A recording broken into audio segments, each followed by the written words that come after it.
Most people never question why they do what they do. They wake up, scroll the same feeds, hold the same opinions, follow the same invisible rules, and call it living. But what if the life you're living right now isn't yours? What if the beliefs you defend so passionately were handed to you by a crowd that never stopped to think either? What if freedom isn't something taken from you, but something you gave away, willingly, without ever noticing? There is a cave. You don't see it because you were born inside it. The walls are your comfort zones, your social circles, your scrolling habits, your need for approval. The shadows on the wall. Those are the opinions of people who are also chained, watching the same shadows, mistaking them for truth. And the terrifying part? Most people in that cave are not just prisoners. They are guards. They will attack anyone who tries to leave. This is not a metaphor from a distant past. This is your Monday morning. This is every time you stayed silent when you knew you were right. Every time you dressed differently to fit in. Every time you suppressed an original thought because you feared the crowd's reaction. Plato understood something about human beings that most of us spend a lifetime refusing to accept. The majority of people are not thinking. They are reacting. And they will drag you down into their reaction if you let them. Here is the uncomfortable truth about following the crowd. It feels like safety, but it is actually a slow, invisible death of the self. Think about the last time you had an idea that felt genuinely original, something that lit a fire in you. Now think about how fast you killed it. Maybe you told someone and they laughed. Maybe you imagined them laughing, and that was enough. You buried it before it ever had a chance to breathe. That burial? That is not humility. That is surrender. And you surrendered not to reason, but to the imaginary judgment of people who are themselves surrendering to someone else's judgment. A chain of cowardice mistaken for culture. The crowd is not made of villains. That is the cruelest part. The crowd is made of people just like you. People who were also afraid, who also wanted to belong, who also traded their inner vision for outer acceptance. They are not your enemies. They are your mirrors. And, if you look too long, you will become them.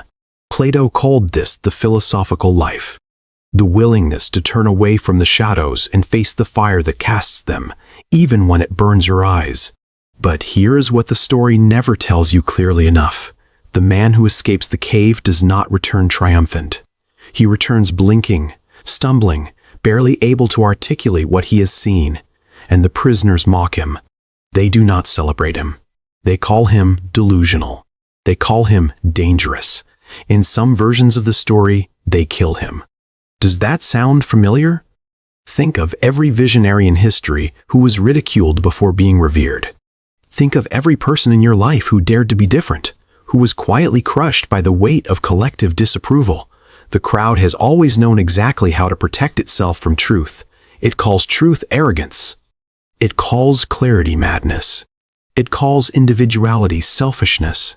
And so most people stay, not because the cave is comfortable, but because leaving requires something the crowd cannot give you, the courage to be alone with what you actually know. This is where it gets personal. Because the question is not whether the crowd is wrong. The question is, what are you doing about it? Most people who discover these ideas feel a rush of superiority. They think, I see through it. I am awake. And then, quietly, they find a new crowd, the crowd of people who believe they are awake. A different cave, with better lighting, but a cave nonetheless. Because the real work is not recognizing the crowd's illusion. The real work is examining your own assumptions, your own inherited beliefs, your own comfort zones dressed up as principles. Plato's deepest insight was not about other people's ignorance. It was about the violence of self-examination, the willingness to ask, what do I believe that I have never actually tested? What do I call truth that is actually just habit? What part of my identity was built by fear rather than by genuine choice? Most people will never ask these questions, not because they are incapable, but because the answers are threatening. If you discover that your career was chosen to please your parents, Your relationships were formed out of loneliness rather than love. Your political views were absorbed from your environment rather than arrived at through careful thought. Then you have to change. And change is the thing the crowd fears most. Because change makes you unpredictable, and unpredictable people cannot be controlled. Here is what no one tells you about thinking for yourself. It is not liberating in the way you imagine. It is not a sudden burst of sunlight and clarity. It is slow. It is lonely. It is the feeling of standing in a room full of people who are all laughing at a joke you no longer find funny, and realizing you might never find it funny again. The price of seeing clearly is that you can never unsee. The price of thinking deeply is that shallow conversation starts to feel like suffocation. But here is the other side of that loneliness. And this is what Plato understood that most people miss. The person who learns to sit with that loneliness, who learns to build their inner world with the same care others give to their social performance, that person becomes something rare, not better than others, not above the crowd, but free in a way that the crowd cannot touch, because they have nothing left to take from you. Your sense of self does not depend on their approval. Your direction does not require their permission. Your worth does not collapse when they withdraw their applause. This is the dark truth about following the crowd. It is not just that you lose your originality. It is that you lose the capacity for it. Year after year of performing for others slowly erodes your ability to hear yourself. You become fluent in what people want to see and mute to what you actually feel. And one day, you wake up in the middle of a life that looks correct from the outside and feels hollow from within. And you cannot even name the moment it happened, because it did not happen in one moment.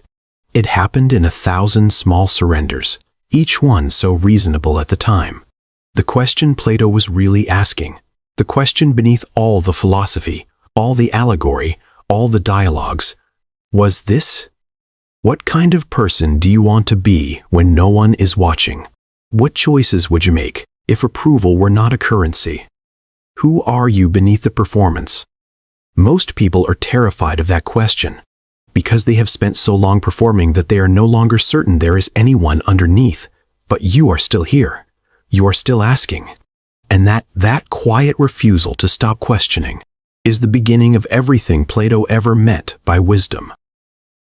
The cave is real. The crowd is real. And the fire that shows you the truth, that is real too. The only question that remains is whether you have the courage to turn and face it, even if you have to do it alone, even if no one follows, even if the people still watching shadows call you a fool. Because here is the final truth: they will forget what they called you. But you will never forget the moment you chose to see.